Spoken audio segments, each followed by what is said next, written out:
Welcome back to another episode of the Upland Social, brought to you by Gundog Central and Hunt Ready.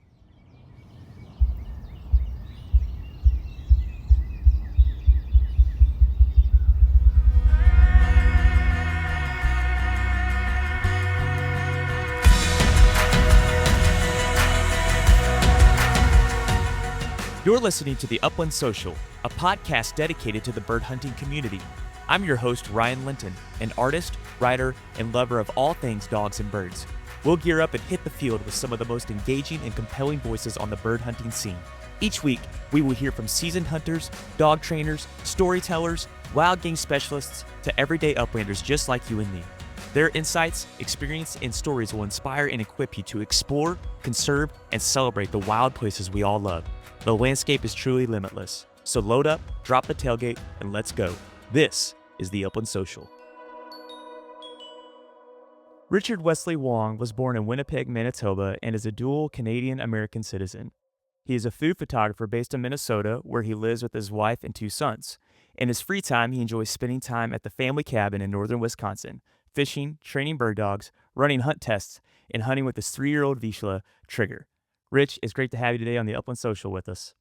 Thanks, Ryan. Thanks for having me. Happy to be here. Yeah, I'm happy that you're here, man. We got a lot of fun things to talk about, I think. So, yeah, just tell us a little bit more about yourself, Rich, and where you're located at roughly in the country, and just a little bit more expound upon who you are, man. Yeah. So, again, my name's Rich Wong, and live in Minnesota, just about 35, 40 minutes west of the Twin Cities. Um, uh, have a studio in Minneapolis where I shoot food for a living. And outside of that, just spending time with the family and raising a couple boys with my beautiful bride. Um, like you said, hobbies are basically hunting and fishing, and um, love to train the dogs and so on and so forth. So just honestly, blessed to do the things that I enjoy and living the dream out here. Yeah, man. Yeah. Well, that's we'll definitely get into a lot of things in regards to hunting, but also the food photography as well. That's super intriguing to me. But yeah, now my first experience actually with Minneapolis was this last summer. We were on our way to North Dakota to the Badlands for vacation. And we stopped and just enjoyed the day in the city and had a ton of fun there, man. We went to the Mall of America, and my wife, she has a gluten intolerance, so we found like a gluten-free bakery. It's like her favorite one to date now that she's Nice. found. And yeah, man, we just had a blast. And I plan on attending Pheasant Fest again this year, this following year. And so I know it's going to be right there in your backyard in Minneapolis, and so I'm excited to get back up there and experience the city, man. It was a ton of fun. Yeah, good place to be. Are you going to be a vendor at Pheasant Fest, or are you spectator? Spectator slash walking around, just talking to people, hanging out, Yeah, so shaking hands. Yeah. yeah. So yeah, I'm looking forward to it, man. So, yeah, man. So, you live, you said west of the Twin Cities, about 45 minutes. You're right there I mean, I would say that you're in bird country. You're definitely more in bird country than I'm in bird country. But man, like, let's talk before we get into the hunting and stuff. How did your journey in both, like, food photography, and bird hunting, but let's take the food photography first. How did your Yeah. journey into food photography, begin? And, just tell us all about that, man. Yeah. So, I studied business management in my undergrad and spent about 6 years in business. Ended up my last year was at Target as a business analyst, downtown Minneapolis at headquarters. And it was just all numbers based and nothing creative. That the goal was to become a buyer, which would have been a little bit more creative, learning about, picking assortments and stuff like that. But as an analyst, you're really projecting numbers in finance. So Mhm. um, it was not the right gig for me. I ended up going back to school. Actually, I ended up quitting. I got the blessing from my wife, quit, and didn't have anything lined up. And at the time, she was producing the U.S. Pond Hockey Championships, and she asked me if I wanted to shoot them, and I said, "Sure, I don't have a camera, but I can do it." And that was kind of the people were switching from film to DSLR, so I didn't have a digital camera. I went and got one. Didn't have a laptop. Worked with the agency they asked me to shoot. They asked me to tell the story of old time hockey playing on the pond. And so I went out. That was my assignment, and I shot it. Delivered the files. They're like, "These are awesome. Can we get your card?" And I'm like, I don't have one." And they're like, "Can you grab one?" And I'm like, I actually don't do this." And they're like, "Well, you should." And it clicked for me. Hmm. So I ended up going back to school, got my post baccalaureate in photography, and kind of just fell into food photography. The school I was at was a very heavy fine arts based. I felt like I didn't learn enough technically. So I went to a food studio as a freelancer at General Mills. At the time, it was a super nurturing environment, many mentors, and just kind of fell into food. Hmm. Uh, yeah, I mean, I obviously love food. Never thought that I would shoot it, but it's where I landed. Yeah, yeah. No, that's like so interesting because it's like, yeah, you obviously know that like there's people that do that. I've never met a person like that, so it's wildly intriguing to me. Kind of a weird question. Is there like a food that you enjoy filming or shooting more than another food, or Yeah. something that lends itself more naturally to producing like a good photo? I mean, I just don't know anything about it, so Yeah. it's got my curiosity piqued. Yeah. So food photography, when you're shooting commercial photography, you use artificial light, right? And you're trying to create a natural look. But you use artificial lighting because you want it to be consistent and color is very important. So Sure.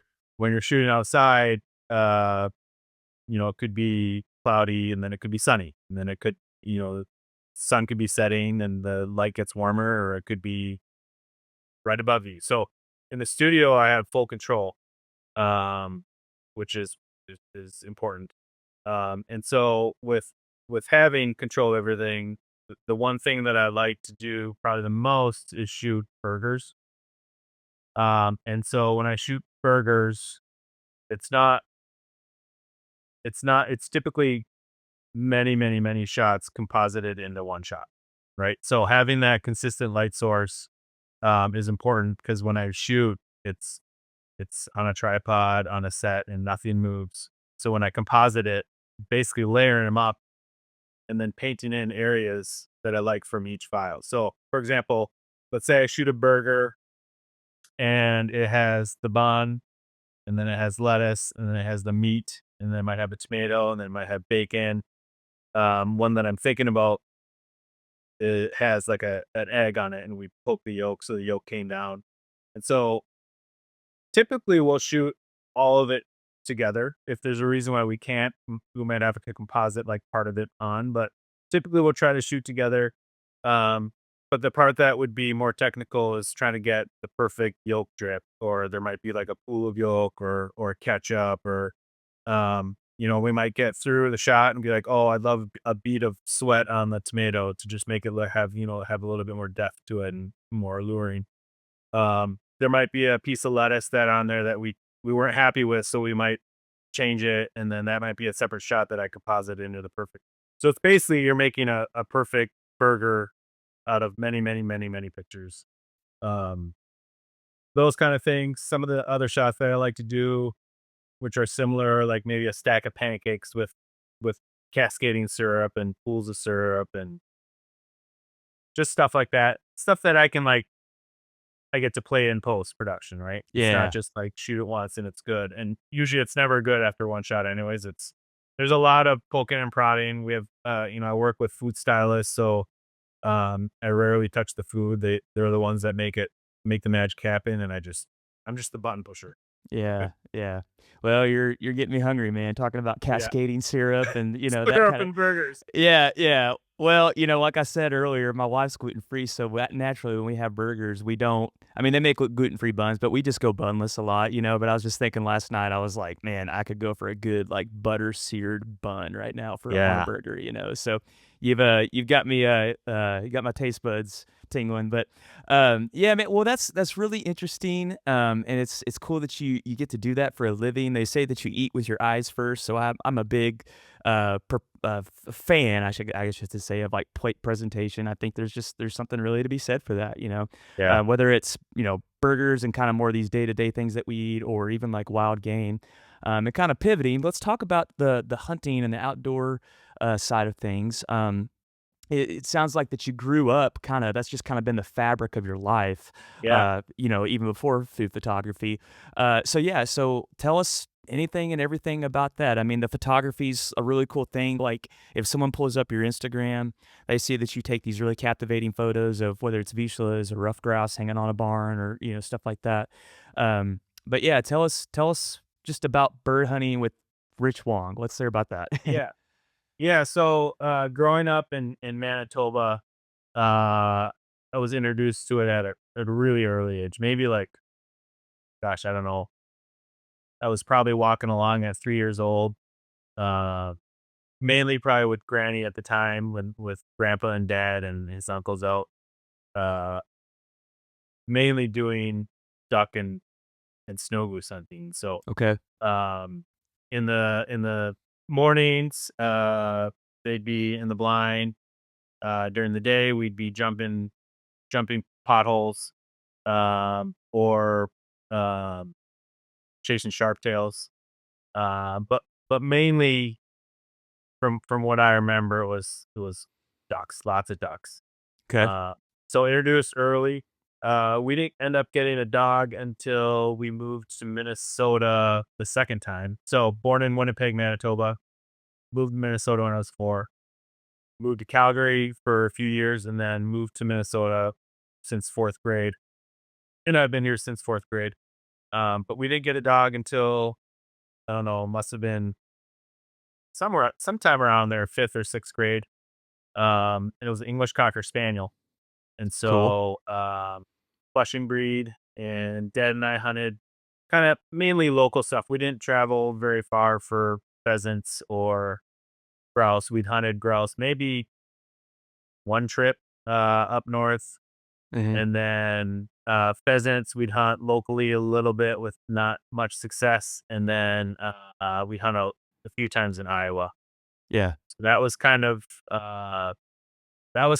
it until mom and dad moved to New York, um, when I was an undergrad, and then met my wife and her dad hunted, and he ended up getting a Brittany Springer mix. Okay. And she was a bird hunting machine. She pointed, which that was like the first question people always ask.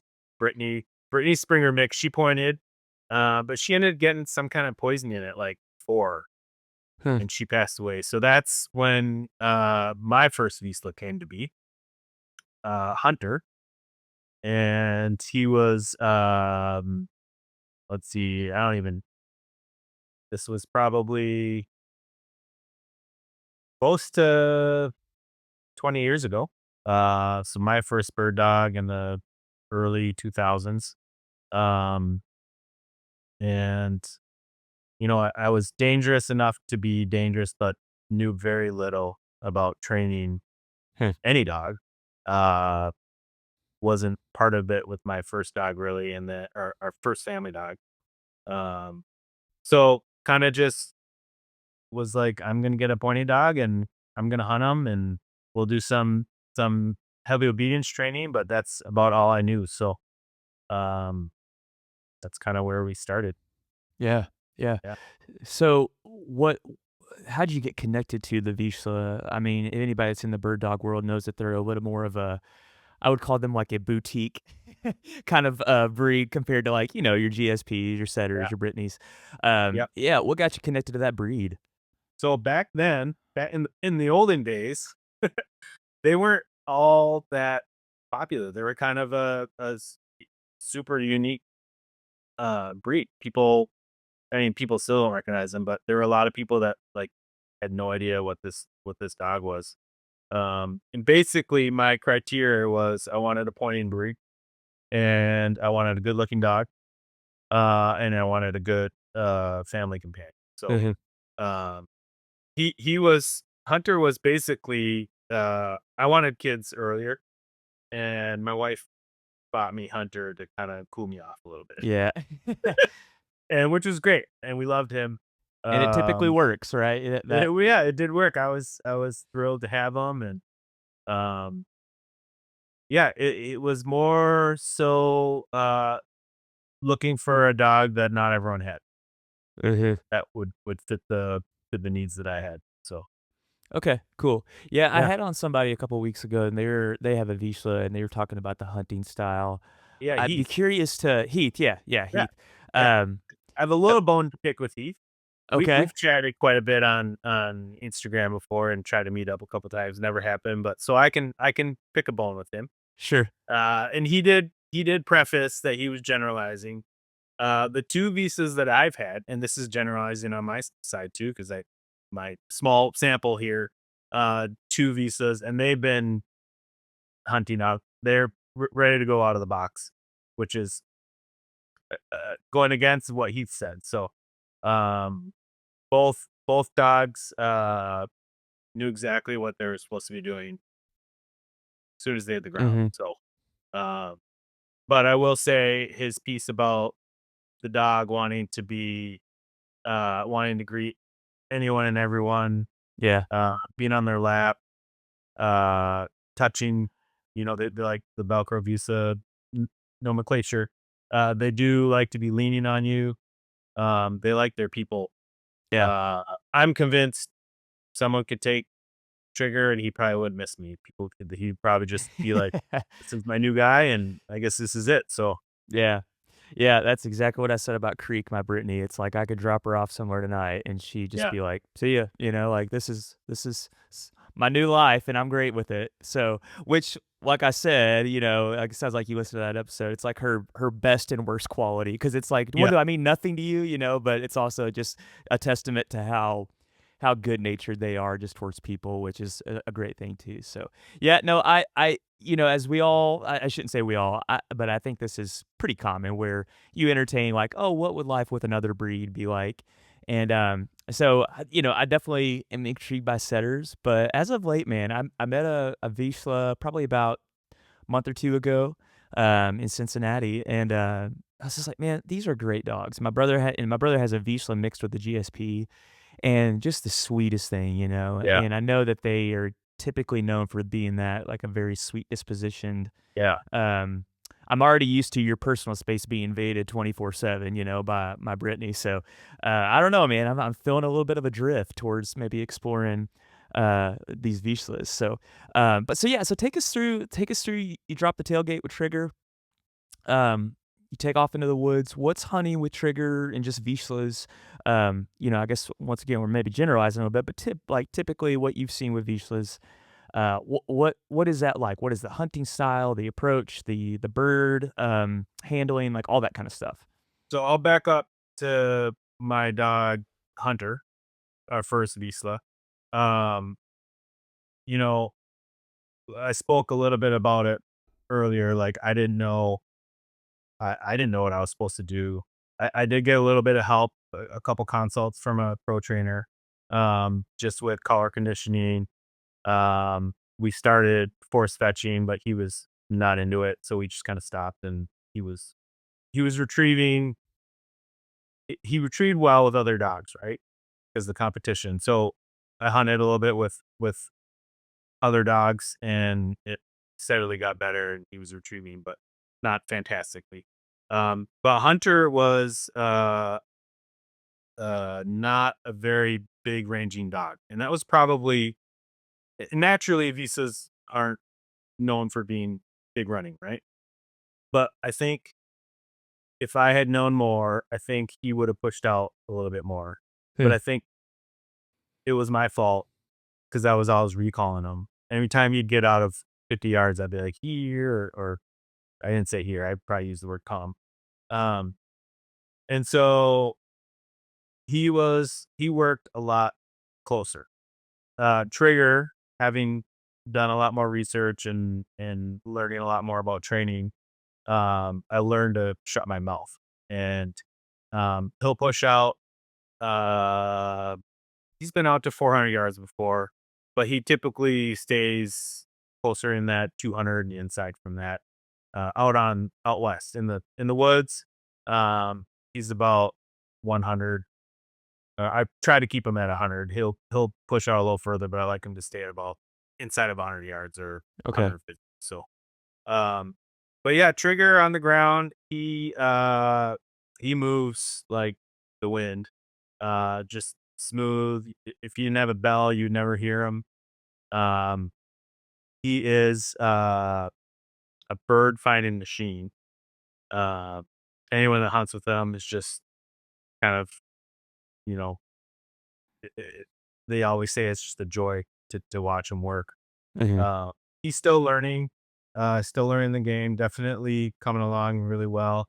Um, I have him in AKC hunt tests, and so he got his senior title this spring, and also got one pass for his master hunter, which I'm hoping to finish him this coming spring. So um, he's doing everything I've asked of him and more. So he's fun to watch, fun to hunt with. Yeah, yeah. No, that's really cool. I hope to be able to hunt with one day. So is he like, yeah, very innate pointing instincts then? Is Yeah. that, Oh yeah. yeah?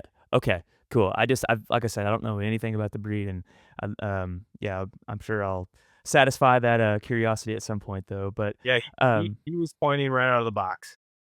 yeah, cool. Um, That's awesome, man. had a little bit. He had a little bit of hard time on birds that were moving. He would never try to rip a bird. Never. I don't think he's ever tried to to bump a bird. He's always when he was a little bit younger, he always just got a little bit too close or overran. Hmm. But he's learning, doing really well right now. So Yeah. So he was like, you're saying maybe like overly cautious then, like at some points. Is that what you're saying? Like where you get up there and the bird had already moved off and it was kind of like trying to catch up to the bird, that kind of thing? yeah. So like, let's say, so I mean, there might be a couple scenarios. Maybe he catches sense and he stops, and I don't say anything when he's on birds. I won't wall him. I don't. There might be an like if the my theory is I don't know if there's a bird there, so why should I tell him to stop? Right? I want him to relocate on his own, Hmm. and then reestablish a point when that scent going so strong he knows he needs to stop. So when he was younger, either he was just running so fast that he couldn't stop fast enough, um, birds would get up and I wouldn't shoot. And so he's learning that he does that, dad's not going to shoot, right? Hmm. Let's say he gets scent of a bird and that bird walks off. He's trying to relocate. And when he was a little bit younger, he would just push the bird, pressure the bird too much and the bird would get Hmm. up. So he's gotten a lot better now that he's 3 on figuring out when he needs to stop again, because I let him relocate whenever he wants. Yeah. No, that's 'Cause we're good. hunting rough grouse and pheasants, and they're moving. Reliable equipment driving inspiration. That's been the heartbeat behind Hunt Ready Vest Systems since 2017. Hunt Ready was born out of one simple idea: upland gear should enable your hunt, not get in the way. Too often, hunters are limited by equipment that doesn't meet the demands of long days in the field. That's why Hunt Ready builds gear around 3 core principles: modularity, so you can customize your setup to fit your style; configurability, allowing adjustments for all day comfort; and durability, with rugged, modern materials built to go the distance. Whether you're slogging through cattails for roosters, scurrying up mountainsides for grouse, or busting brush for bobwhites, Hunt Ready is committed to providing long-lasting USA-made gear that doesn't quit. Your next reliable bird vest is within reach. Head over to huntready.com. That's hunt, REDI.com. I think you make a really good point too about not talking to the dog too much and just letting them be a hunting dog and let those genetics and the breeding all just work itself out. I think us a lot of times, and I'm not saying this like in a demeaning way or whatever. I'm guilty of it too. But like when we sit there and we just are talking to our dog so much, it's almost like to kind of bridge that uncertainty in our minds more than it Yeah, is to like help the dog. right. It's like, man, just let him be a dog. And I've learned that too, where when my dog is locked up on a bird, I feel like I actually complicate things by, like, trying to talk and say something to her, and it's like, she knows what to do, you know? I will say it feels like with woodcock, and this is probably just residual of early on encounters with woodcock as a puppy, she seems to have, like, less respect.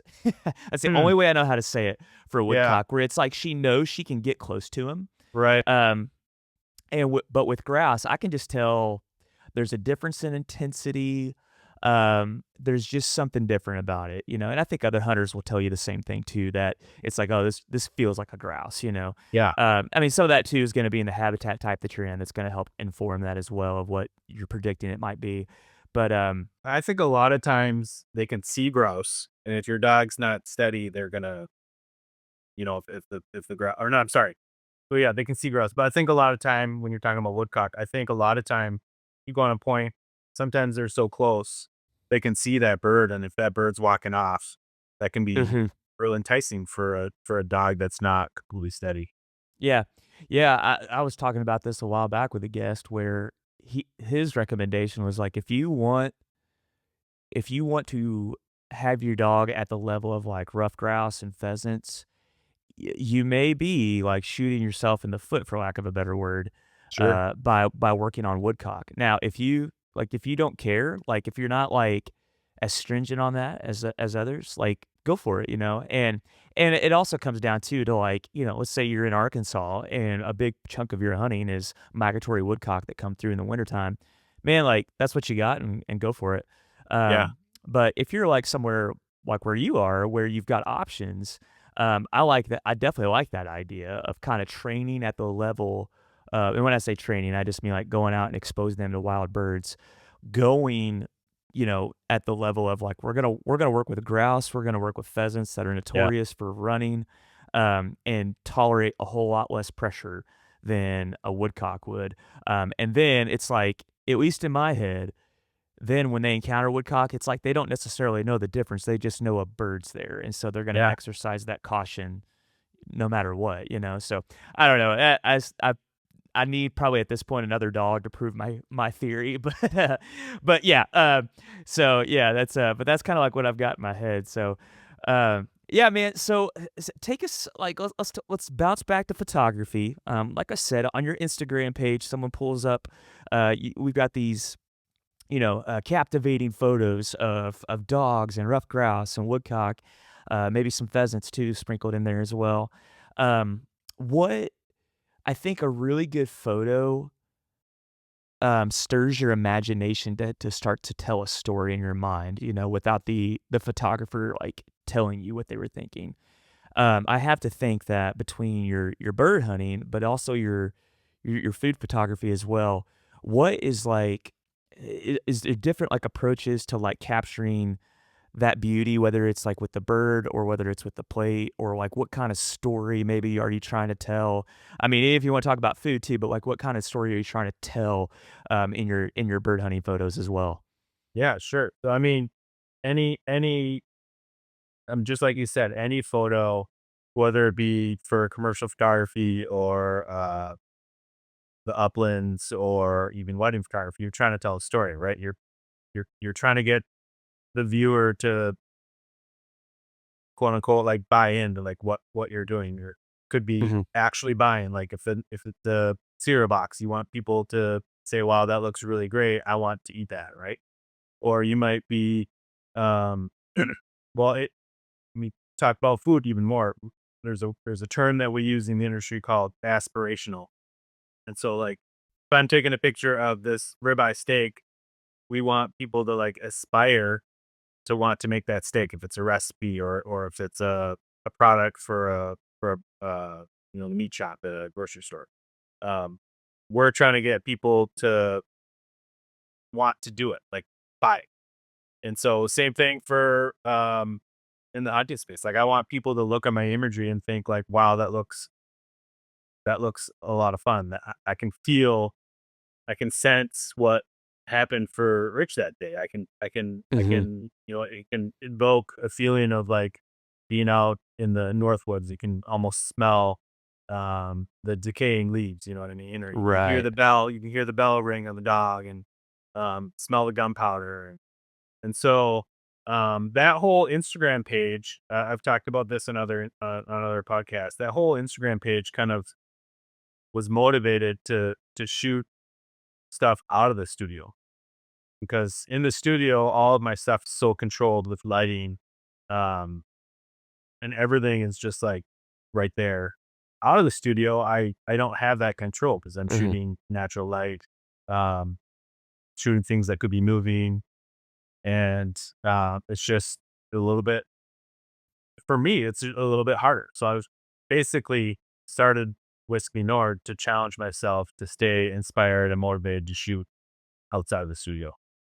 Does that make sense? Yeah, makes perfect sense. And I think that's cool too that you really try to temper it with like, okay, I have this very controlled environment with food, and then challenging yourself to like, with whether it's sunlight, yeah, a plethora of conditions, that make it a challenge to like still capture that beauty outside as well. So yeah, and you definitely the aspirational piece. I wrote that down. I think that's really cool because it's like maybe a more, like, casual way even to say that is, like, it's like you in a kind way, this sounds kinda bad how I'm gonna say this, but in a kind way, it's almost like you want the viewer to, like, feel a sense of, like, they missed out on something really cool. Sure. um, in the sense of like, oh, like I'm aspiring, like to use your word, I'm had this aspirational sense of like I want to go do that, Yeah. or let's take like a wedding, for example, it's like man, I missed out by not being there. Like this, that seems like a really cool moment. Kind of going back to what I said, it stirs your imagination to like kind of have to put yourself there. I think that's what really good photography does. Do you And now? Go ahead, one yeah. thing he one thing you might notice about my Instagram feed is I don't have a ton of pictures like from the field. I normally don't carry my camera while I'm hunting, because I'm there to hunt. Yeah, I've talked about this also on other podcasts, but like I don't like to miss I don't like to miss the moments, right? And yeah. so I don't want to be shooting, 'cause, I mean that's my job, right? I don't want to be shooting when I'm walking behind my dog. Mhm. I don't want to be shooting my kids' sports because I want to be there and I want to watch and I want to experience, and it's Sure. always up here, you know. Right. I never lose that picture from my memory. Uh, and so a lot of my shots are what you might call tailgate shots, but I try to do them in a light that's not like, you know, bird piles. Sure. There are a couple that might be bird heavy, but um, never just like a whack 'em and stack 'em style. Right. Yeah. Well, to maybe affirm that a little bit too, like your photos, like yeah, it's not just like a pile up on the tailgate and like take the photo. You still do it in a very artistic way that still displays like the beauty of the birds and Yeah, um, you know, you're trying to honor that bird, you know? man, you're so right too. 'Cause there's just so much nuance involved because like I feel like in the last few years, like, and for good reason, I understand it, but like the getting away from the tailgate shot, and helping tell more of a story. But in your case, it's like, well, I do that for a living. And so this is like purposeful. And so I think that's cool. Like somebody gets to know you. It's like, well, I can totally see why Rich, actually foregoes taking any photos actually in the field in the moment. But like I said, you still capture like in a very honorable way, like the bird and its life and that kind of stuff. Do you ever marry though these 2 things with food photography and wild birds with, like, wild game culinary stuff? I mean, do you delve into that at all? Not a ton. I usually just like to eat it. And the Yeah. other thing about, well, you know, I did shoot, I did shoot one shot of a pheasant, of a roasted pheasant in the studio. Uh, it's a beautiful shot. I mean, I think it's a beautiful shot. Um, Otherwise, in all honesty, like, unless it was a whole bird, like the roasted pheasant, then it goes a Mhm. half. But unless it's a whole bird roasted or something like that, you know, bird breasts are not all too exciting to look at. Mhm. Uh, so not a ton. mixed of my, you know, culinary. I would say very little. Yeah. Okay. Gotcha. Um, oh, shoot, what was I gonna ask here? Um, oh, just yeah, while we're parked here, like on the topic of wild game and stuff, what's a couple ways that you what some of your go-tos for wild game? I really like talking, I wanna Yeah. make sure to talk about wild game a lot on this show too. So what's a couple recipes you got for us? Or you don't have to go, like, into specific, like a teaspoon of this, but just generally overall. You know, my mom growing up eating, my mom's born in China, so she made a lot of just really basic kind of stir fries. But she used to make a lot of like ginger, onion, the aromatics are so important in that culture. So like a lot of ginger, onion, scallion, um, just stir fries that were eaten over rice. Um, I tend to, and that was a lot duck. I tend to when I think about the birds that I'm eating, I kind of like to taste. I like to taste them, so I don't do a lot of dressing up. The woodcock, man, I just sear them as hot as I can, like 10, 15 seconds aside. Garlic, salt, and pepper. Just keep it simple. Mhm. Um, I've made them into sliders before. The kids just went wild for that. Um, I mean, they're perfect medallion size chunks of meat to put on a slider bun. Um, Cool. if I have like an abundance of bird meat, sometimes I'll make like a Thai sausage, uh, mix in some pork fat, and then case them in a hog casing, uh, and then make I might butcher the name. I think it's either Lao or Thai or Hmong. I think it's called Jiao Som, but it's basically like a fish sauce, lime, garlic, lemongrass, sugar, dipping sauce with the Okay. sausage. Unbelievable. Yeah. Uh, and then rough grouse almost always either roasted or just breasted. Um, Again, I don't like to mix too many flavors into it. I just like to be. It is what it is. Mhm. Yeah. So pheasants. Sometimes I'll make poppers. My family loves the poppers, so we'll make pheasant poppers. Or pheasant wild rice soup. That was a Mhm. big option for us. So nothing too crazy. Yeah. No, that's cool. Especially with rough grouse and woodcock, I love simplicity with those Yeah. birds. The woodcock, obviously most of us know that they're just like little steaks, basically. Like you Yeah. said, sear a little bit on each side. I'll throw a little seasoning on it and some A1, and we're good. They Um, taste. They're one of my favorite wild birds to eat. yeah, and I always, don't throw away the legs. That's what a lot of people make that mistake too. That's some of the best, albeit like I mean, it's just like little appetizers. It's not like you're gonna make a Yeah. meal out of their little No. legs, but No. they are They're they are delicious. they're delicious. Yeah. And then rough grouse, I always say is just kind of like a blank canvas. You can do so many things. There's a lot of versatility in there. I really Yep. like to cook it with garlic. Um, put a little breading on it, and sear it with some garlic and some rosemary, and then make like just like a little like kind of garlicky buttery sauce to drizzle over top of it, and it's lights out. It's so good. I think pheasants they have a lot of versatility to them too. I think rough grouse is a little more fair in flavor, and not even that pheasants are offensive, but there's just with rough grouse, there's not one, like, offensive note at all or, like, a hurdle that you gotta go or get over in your mind whatsoever. Yeah. I think with pheasants, like, if you dry it out, it can get a little, um have a twinge to it. But I also think it's really cool, like, with I guess, like, I don't know, besides, like, Hungarian partridge or something like that, the cooking pheasants because they are a bird of Chinese descent, I think I really like the idea of, like, kind of, like, marrying that culture and that Sure. bird together.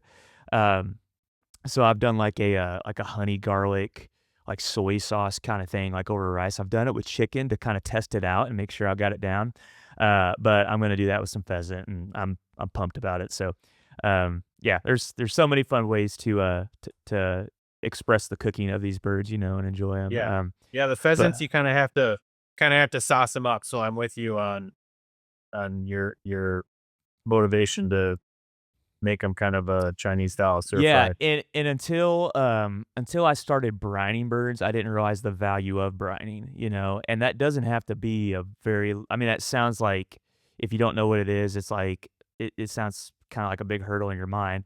It really is it can be as simple as you want it to be. It can be literally just a mixture of salt and water. Yeah. I think it helps that the salt's dissolved. You wanna get the water warm enough just to dissolve the salt, and then it just helps a lot with moisture retention, and the bird's just gonna be naturally more flavorful. This episode is brought to you by Gun Dog Central, the place to connect hunting dogs with real hunting homes. Whether you're looking to purchase or sell your pup, Gun Dog Central makes it easy. Nearly 20 years ago, founder and owner Jeff Davis created Gun Dog Central to help breeders and hunters connect through a centralized online platform. You can even find hunting articles, recipes, and online forums to further your knowledge of the bird hunting lifestyle. From pointers, retrievers, flushers, hounds, and even horses, Gun Dog Central makes it a breeze to find what you're looking for. If you're ready to buy, sell, or simply connect with the Gun Dog community, visit gundogcentral.com, your trusted source for hunting dogs and more.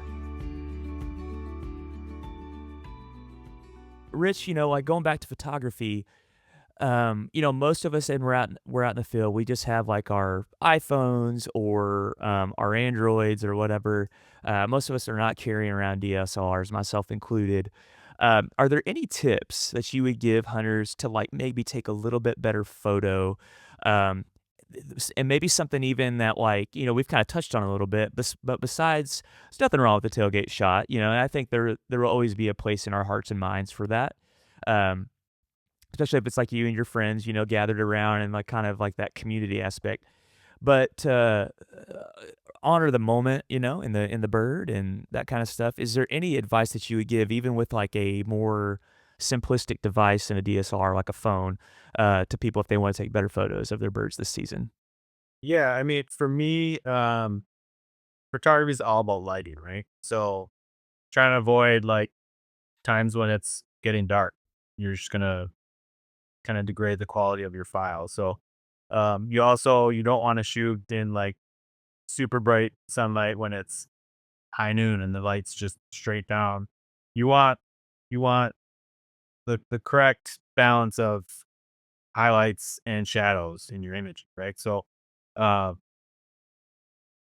not super early in the morning where it's dark, but maybe when the sun is up, maybe, late morning, and you're getting kind of light raking across your food or raking across your imagery, or a little bit later in the day when sun is not set, but is coming the opposite way.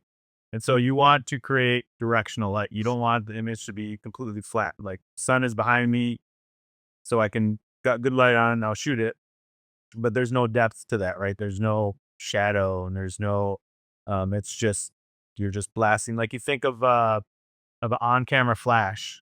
You don't see a ton of pros shooting with on-camera flash because it's just light is just filling everything in your frame and Yeah. there's no direction of light. So you want to create that feeling of morning or afternoon.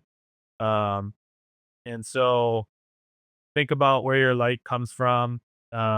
Typically like in the studio for food, I'm shooting the food is almost kind of three-quarter backlit, right? It's on my left side. It's either coming sideways or it's coming from a little bit behind. Uh, so I think the biggest suggestion I could make to people is be mindful of where your light's coming from and the quality light that you're going to use.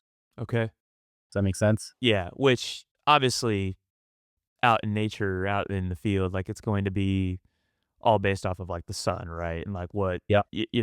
so would you say, like, kinda that hour after sunrise and then that hour and a half before sunset, that's kinda like your optimal I know Yeah. that, like, when we've done, like, personal just, like, family photos around here and stuff like that's when the photographer, like, wants to that's, like, the magic hour. So is that I mean, would you say that that's a fair assessment of, like, that's when you're gonna produce, like, the best, um Yeah.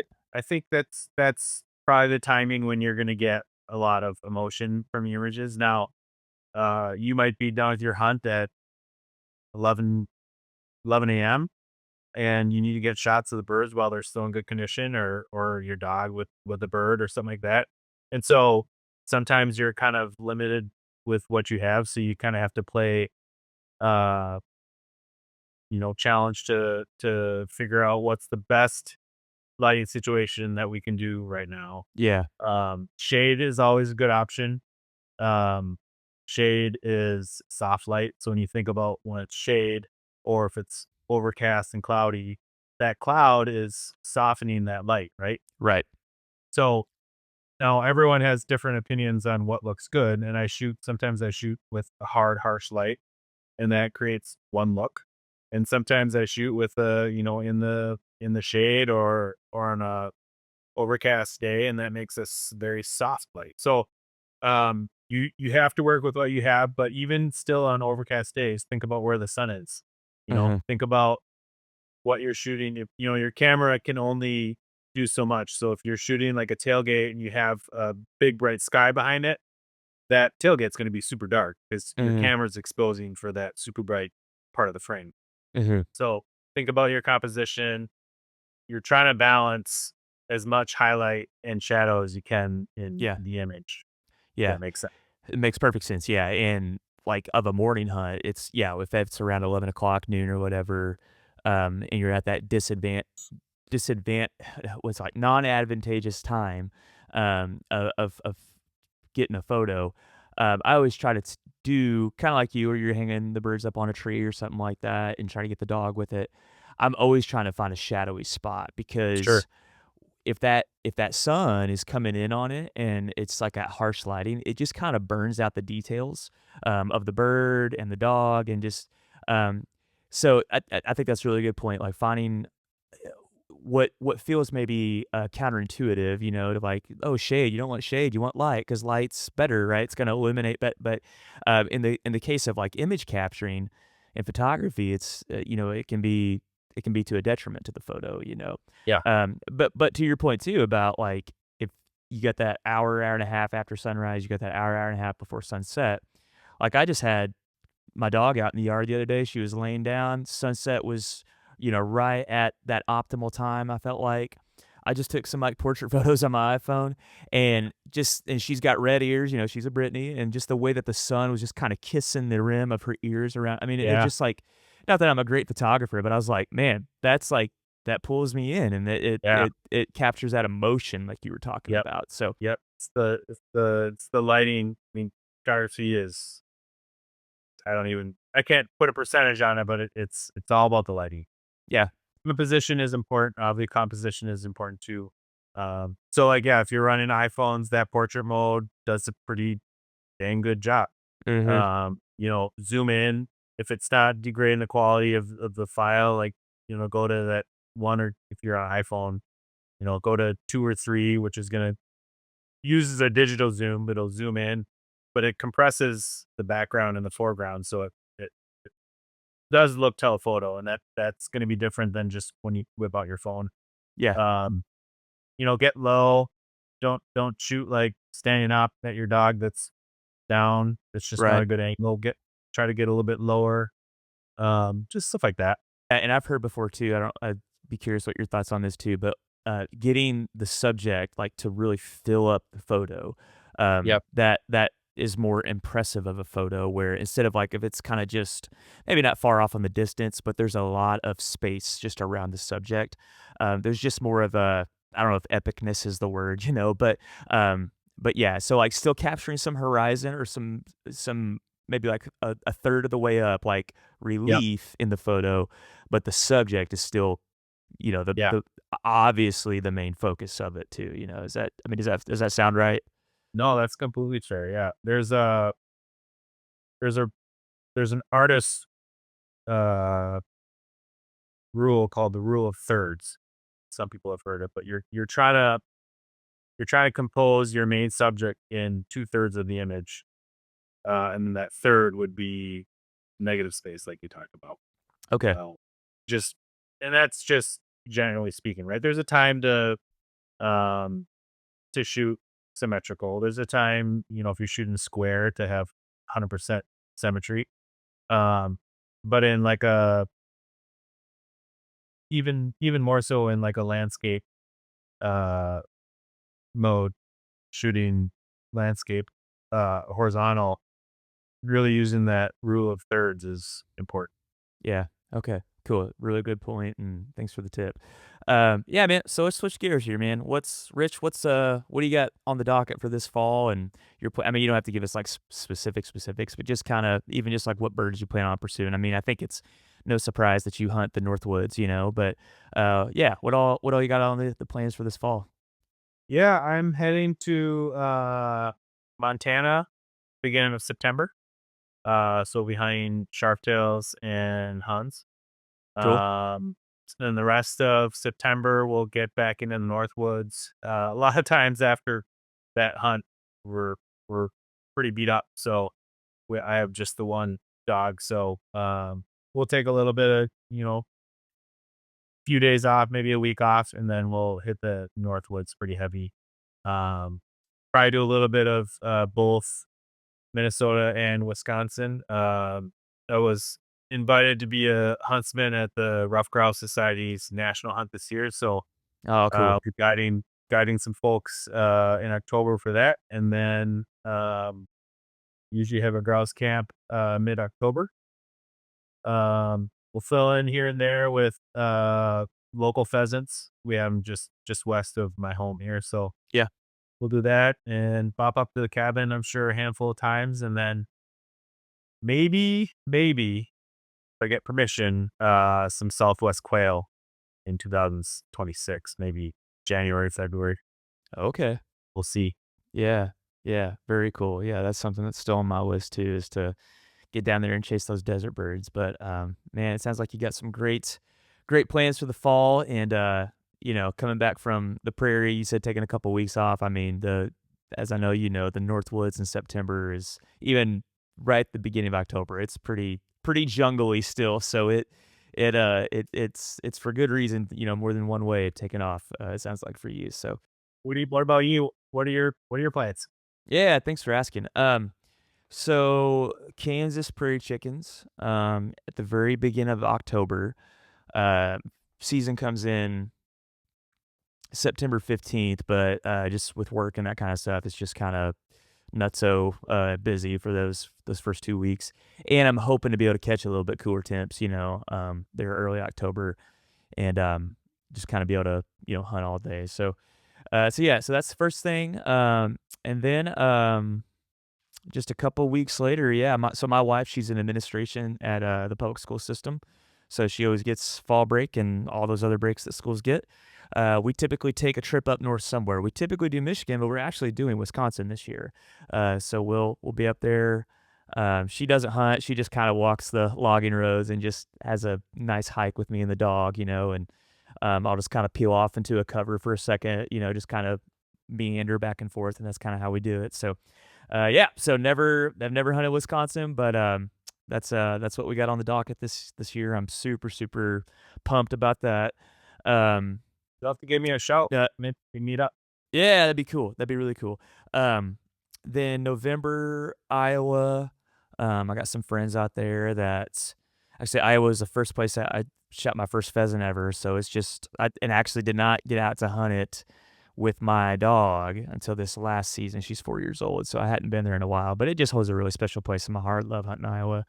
Um, Iowa's been good the last couple of years. yeah, I hunted yeah last year, like I said, and I was very pleased with what I yeah, plenty of opportunity. Let's just put it that way. So, um, and yeah, man, and then like kind of we'll hunt around here. I'll hunt quail around the house, woodcock. I'll get up to northern Indiana some and chase roosters around there. I mean, it's not like it's like a destination by any means, but if you pound it out hard enough, you can put a bird up every now and then. Um, and then yeah, and then just kind of through as much as the weather permits and stuff, like through January, February, I'll take off into the mountains and hunt grouse and trying to bag an Appalachian rough, albeit if just one in my lifetime. So I've laid my eyes on a couple. I got to pull the trigger last year, and so I feel like we're nearing that moment, but, yeah, just yeah, that's like hunting a unicorn anyways, and so, it may take a long time, but yeah, that's just kind of like a standing thing every year, so, Yep. um, yeah, so that's what I've got planned. I was gonna ask you on, the topic of Wisconsin, um, I know I said we're laying in the plane here, but let's jump into this for a second. So I definitely have a healthy respect, I think is probably I'll probably feel a little bit more of an anxiety the week of and when I'm getting up there. But just like when it comes to wolves and any things that you've learned from hunting in Minnesota and Wisconsin, maybe that you'd offer to listeners. I know that based off Wisconsin does a really good job of producing maps of all wolf depredation and encounters and incidents. It seems like a lot of them are either on livestock or people that are running very long-ranging bear dogs. Yeah, Um, mainly hounds. yeah, so but it's still not out of the question, obviously. Yeah. So is there just maybe a tip or 2 or just kinda like what is always kinda at the forefront of your mind when you're hopping into a cover, when it comes to just wolves and, just knowing that there's a possibility of them being in the area, just kinda like your etiquette when it comes to that? Yeah, we haven't encountered one yet while we're hunting. Um, this last July when we were training, uh, Trigger got real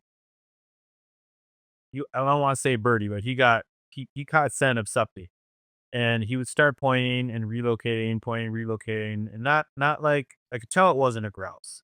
He was Mhm. his tail was really going, and he had a little bit of, uh, hair coming out on the back of on his back, Yeah. and I didn't like it, and so I just called him off, and I healed him out, and what was really interesting, and I don't know if this is something that wolves do or not, maybe some of your listeners know, but walking back out on the trail, there was a fresh pile right in the middle of the trail, Hmm. scat, and it was big, like, had to been a wolf.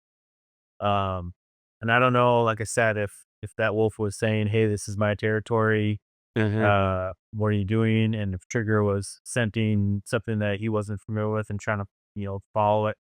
But we just got out, Yeah. if to me, like, there'd be nothing worse than something happening to any of us. No bird is worth Right. some tragedy. So if it's a like this is a it was a great cut and we were having a good training session, but I basically just healed them out and took them out. Yeah. I hunted there again. I mean, there's wolves around northern Wisconsin for sure. Mhm. Um, he wears a bell. I think anecdotally, I think that helps. Mhm. I think if there's a wild animal hearing a bell constantly, I think that's gonna drive him away versus be curious about it. Um, Yeah. and so I always put a bell on in the Northwoods, and just be mindful. If you feel like this is a place that I shouldn't be, then I just get out. Yeah. We've encountered bears. We've encountered bears before, but nothing like you know getting too close. But there are Mhm. a lot of bears. Honestly, I'm probably more cognizant of the ticks. The ticks are getting real bad. So Yeah. you guys have ticks in Indiana, though, yeah? We do, by the time, like, even, like, woodcock are I don't encounter ticks a whole lot while quail hunting. It seems like I don't know, if I'm gonna encounter ticks, it would be, like, in the woods around here more so than, I don't know, I mean, because you can go through a field in the summertime, but, like, we're not typically out, like, in tall grass, routinely in summertime. But anyway, it's not as bad, as it seems like up in the North Country. Um, I will say, like, last fall in Michigan, there was one particular spot where it's just like they seemed to be pretty darn bad. And I've thought about that. I've kind of keep forgetting about it. But yeah, you say that's like um, I mean, are you talking like you've pulled hundreds off of trigger, or what's kind of Yeah. the, I mean, he'll have them crawling all over him, and I usually we'll pick him up. Like if we get a bird and he's just sitting there, I'll just start picking him off. But Mhm. what's nice about Vizslas is they have short hair. So Sure. at the tailgate, I'll spend 5-10 minutes just making sure they're all off. Or you can never get them all, but they'll resurface once you get them out of the kennel when you get home. And then I tick check them right before bed. So a lot of ticks, Mhm. unfortunately, both Minnesota, Wisconsin. Yeah. Um, just something. I'm just like wolves. It's something they're there, and um, got to just respect their space. Yeah. Yeah, it's well, and it's, on the tick thing too, it's I think keeping your dogs medicated year round is one that is for sure like of paramount importance.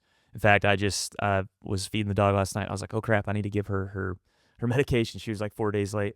Um, but also like I have a little bit of like I don't know, traumas from it or whatever, but that I understand that like that's more probably of a sinister thing in reality than a wolf attack Yeah, because 2 years ago in the UP she contracted a condition known as anaplasmosis, very similar to Lyme's disease in a lot of regards, but it took her out of the game for like 2 weeks, and so I mean luckily the antibiotics are they did the trick and but, yeah, I mean, it was like I did not have the same dog there for a while, and so that's yeah, that's one thing that I will caution too is just to, be diligent to make sure to run a tick comb through them, and get as many off you can. It's not gonna be perfect, you're gonna have, some that find their way on there and attach and you miss them. But that's where the medication comes in, hopefully too. Where if they're kept up on that, it's gonna kill that tick pretty quickly. So that's a really good point, man. So, all right, man, we really are landing the plane now. This has been a ton of fun. Just got a couple more questions here for you. Um, so, Rich, if you could only take one photo that summed up your life, or let's put it this way, if someone uh, you don't have to be a photographer. Someone takes a photo to your standards that sums up your life. What would it be? I'd probably be a family photo. Okay, Yeah, love it.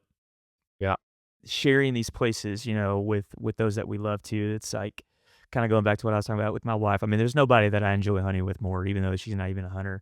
yeah. And just being out there with, and so, yeah, man, it's just like I totally get it, and it's these are wonderful things, but I think kinda what you're hinting at too, it's like it doesn't define me, like as a bird hunter or a food photographer, and not that I even think that our family defines us, but like, but that is like of paramount importance to you, it sounds like, and I appreciate that and celebrate that. So thanks for sharing that, man. Um, okay, last question, Rich. What keeps bringing you back to the uplands? The dogs for sure, 100%. Yeah, I'm guessing that's the almost every answer for you. it's been about 60% probably. 6%. Yeah. Yeah. Yeah, for me, it's the dogs. You know, it doesn't even have to be my dog. I love watching other people's dogs work. I like watching, all kinds of dogs work. Uh, I could do like I do a lot of training on wild birds, in the spring and then late summer before the season starts. And I mean, I love eating birds and I love the whole process and I love rewarding the dog for doing the good dog work, but I could do it without a shotgun, Mhm. you know? Yeah. Yeah. Uh, and so for me, it's the dogs. I love the training aspect. I love the companionship. I love the physical challenge, the partnership you have with the dog. It's all of it. Yeah. There's many, it's well said, many dimensions to the joys of a bird dog besides just being in the field with them, right? So Yeah.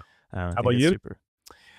Man, I think for me, it's, uh, you know, I, the dog definitely is a piece of it. And I love my dog to death. I mean, we don't have children. So going back to kind of like what you were saying at the beginning of the show, like, I mean, that is our baby. Um, I'd say there's many attachments to it. for me, I probably 98% of my hunting is alone, just me and the dog. Um, I just always attach to my dog even more in hunting season, just like this. It's like, just feels like us against the world. And so I really appreciate that. But also, man, I think just the solitude, and kind of like what you were getting at with like you don't take a camera into the field intentionally because you're wanting to separate from work, and not feeling like you have your work hat on. And just the solitude that it brings and the recalibration, the resetting. Something I've been saying lately is I feel like it just kind of knocks the rust off my soul. And so I'm super appreciative of these places. And it doesn't have to be a big, expansive tract out west. It can be 40 acres, around here that just reminds me that there's this whole like real rhythm of the world that's like spinning around. These beautiful, amazing things happen in the other, all the time. And, it's so easy to lose sense of those things, with screens and phones and deadlines and work and, like all these things they're not bad things. Yep. Um, but I think if we're not careful, they can desensitize us, to this amazing, beautiful natural world around us. So I think for me, just that solitude too. So, that's a big piece. Agree with that sentiment. I know that you're a man of faith, and I am too. And definitely when I'm in the uplands, I feel a closer connection with God. And a lot of times I'll just pray. Like if I have a walk, I'm just praying. Yeah. And you can, it just, you're in his creation and you're seeing the land that, is ours. And it, it feels good. Yeah. Well, and I think too that like the more time you spend in those places, the more that you care about them. And you see how if if you have eyes for it, and when I say have eyes, just like an awareness and like really be a student of the place, you see how it all works together as an ecosystem that's been created for us to be good stewards of, I think. And how, yeah, there's grouse here, there's woodcock, there's pheasants, whatever bird it is you're pursuing. But they are simply just a piece in the whole thing. And I think that bird hunters, I mean, I'm not disparaging any other type of hunting, but I think bird hunters just seem to have more of a awareness of that in general. It seems like maybe it's just because I'm kind of exclusively in this world, but like, but I would go to bat that like us as bird hunters, you're probably not going to find a more um a greater sense of like understanding of conservation and the importance of it, and not only that, but actually um being, members of these conservation organizations and showing up to habitat days and like that kind of stuff. I'll push bird hunters, not simply because I'm one of them, but I think it is understood, man, that like they really show up, and kind of um have a deep understanding of like the complexity of the ecosystem and how like we love these places not just because they produce birds, but we just love these places. And so yeah, man, yeah, I love that too, praying and just being out in like what's been created for us. It's yeah, it's very real. So and I'm thankful for places like that. So man, this has been a ton of fun. Rich, thank you so much for being on the Upland Social today. I've really enjoyed it, and yeah, maybe we'll get to shake hands in person one day, man. That would be fun. I appreciate having me on, and hopefully we can meet in person. Yeah, absolutely, man. Well, take care, buddy.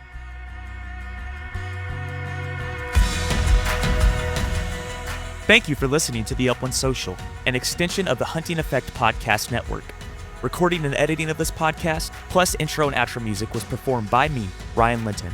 My aim is that through this episode, you are more equipped and inspired to explore, conserve, and celebrate the upland hunting lifestyle and the beautiful places it takes us. Until next time, whether it's right here or out in the field, we'll talk soon.